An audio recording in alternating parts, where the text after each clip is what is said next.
Oi, pessoal, bom dia, tudo bem com vocês?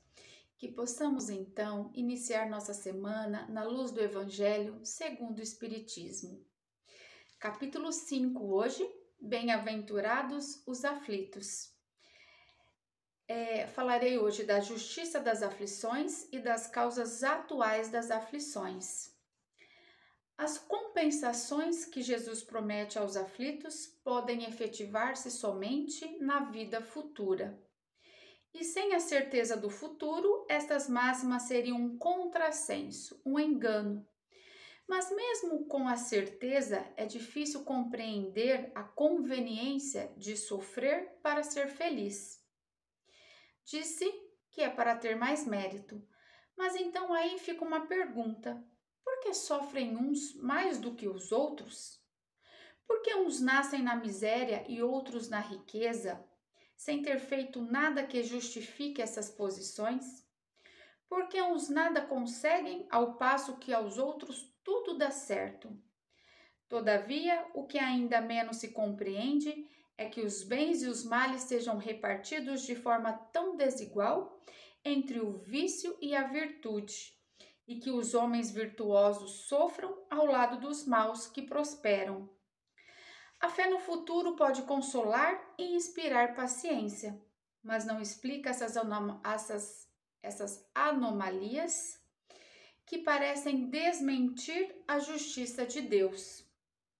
Mas Deus é soberanamente bom, justo e perfeito e não age com parcialidade. Logo, as vicissitudes da vida derivam de uma causa, e pois que Deus é justo, justa há de ser essa causa. Através dos ensinos de Jesus, Deus põe os homens na direção dessa causa. E hoje, julgando-os maduros o suficiente para compreendê-lo, lhes revela completamente a mencionada causa, por meio do Espiritismo, isto é, pela palavra dos Espíritos. Causas atuais das aflições. As vicissitudes da vida são de duas espécies. Umas têm a sua causa na vida presente, outras fora desta vida. Muitos dos males terrestres são consequência natural do caráter e do proceder do que os suportam. Quantos homens caem por sua própria culpa? Quantos são vítimas de seu orgulho e ambição? Quantos se arruinam pelo mau proceder ou por não terem sabido limitar seus desejos? Quantas uniões infelizes porque resultaram de interesses ou de vaidade e que o coração não tomou parte alguma? Quantas doenças decorrem da intemperança e dos excessos de todo gênero?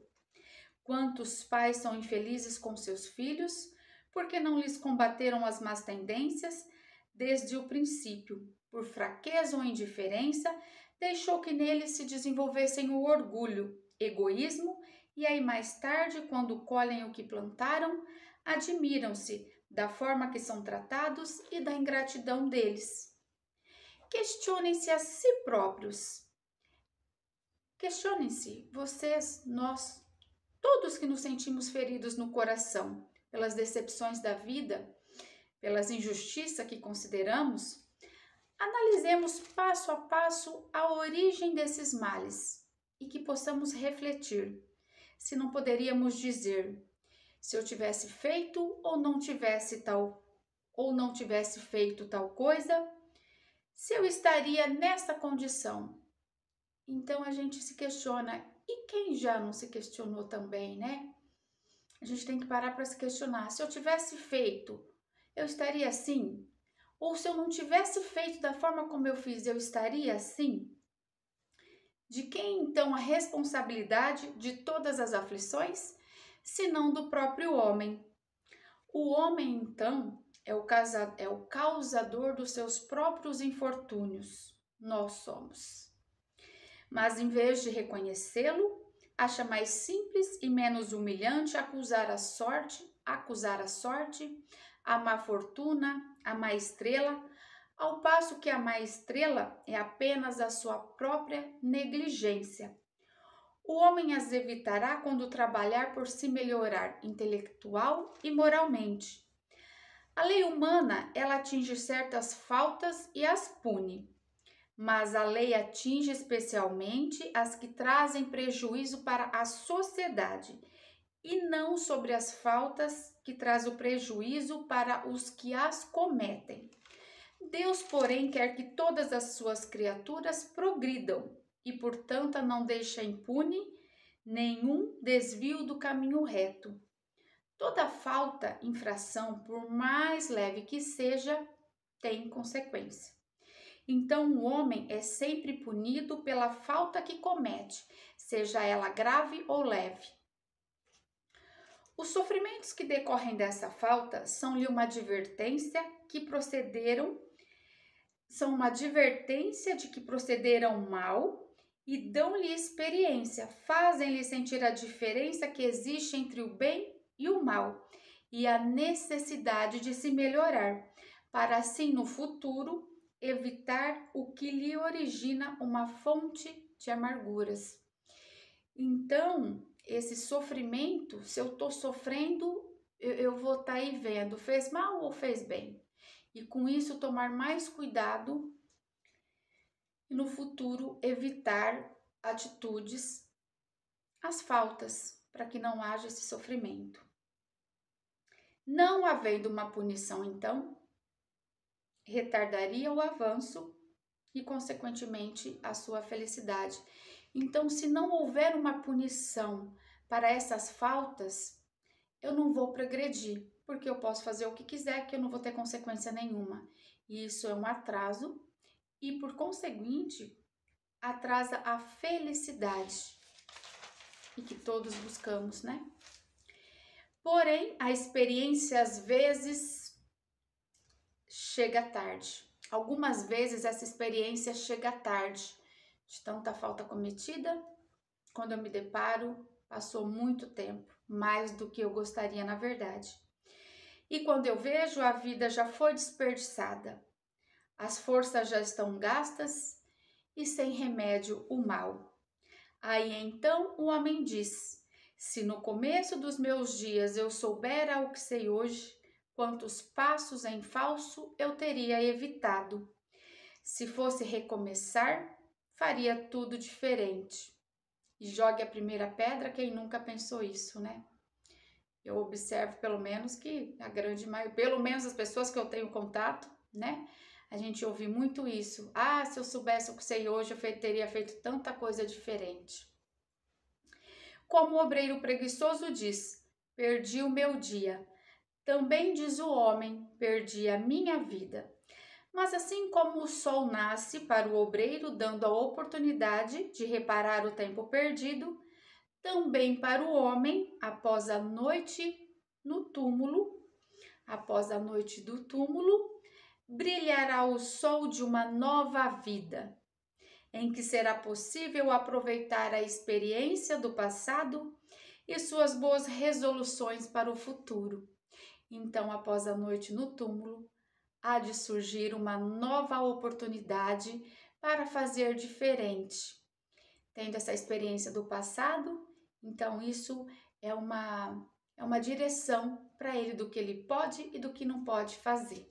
O importante é se manter atento a isso, para não cair no mesmo erro. E como Deus é sempre soberanamente bom, justo, Ele sempre dá a oportunidade de um novo amanhecer para repararmos e ir em busca da felicidade e assim evoluirmos. Como é lindo tudo isso, né? Eu acabo sempre falando um pouco da minha experiência, porque cada vez que eu me deparo mais com essa leitura, com esse esclarecimento, mais eu me sinto feliz, mais eu me sinto no caminho, com mais fé, sabe? Com mais força, com mais garra, com mais ânimo. E essa busca, essa experiência faz toda a diferença. Porque eu estava refletindo hoje, né? Me veio que eu estou aqui para passar uma mensagem, para levar uma mensagem para quem assiste, para quem está assistindo, né? Para os outros, mas o que eu identifico antes de qualquer coisa é que essa mensagem é antes de tudo para mim. Porque eu tenho que buscar, eu tenho que aprender, no sentido de estar passando aqui, não é simplesmente ouvir e passar. Eu faço uma leitura, faço umas anotações para estar passando isso para vocês. Então eu percebo que isso é, antes de mais nada, para mim, um aprendizado que eu tenho que buscar. Então não é só levar para o outro, é muito gratificante eu levar essa mensagem para você. Mas antes de mais nada, eu tenho a consciência de que esse aprendizado é para mim. Eu tenho que botar muito reparo no que eu estou buscando, no que eu estou passando adiante. É um aprendizado que tem que ficar, tem que entrar, tem que fazer morada aqui e não só levar para você. E eu agradeço a Deus essa oportunidade. Não era nem para falar isso, mas me veio isso, eu senti no coração de passar isso para vocês, tá bom? Então, diante disso tudo, eu convido vocês a buscarem o estudo no centro, a buscarem mais leituras edificantes, palestras. O centro oferece tudo isso. Entra no Instagram, entra no Face. Tem muitas oportunidades de aprendizado. E a gente já não tem tempo assim. Então, que possamos começar o quanto antes, tá bom? Semana que vem falarei das causas anteriores das aflições, tá bom? Então, abençoado seja o seu dia, a sua semana. Que Deus esteja aí acampado, a espiritualidade, nosso Mestre Jesus, nossos protetores, estejam acampados na sua casa, cuidando e protegendo do seu lar, do seu trabalho, da sua família, tá bom? Um beijo no seu coração e muitos beijos de luz. Gratidão.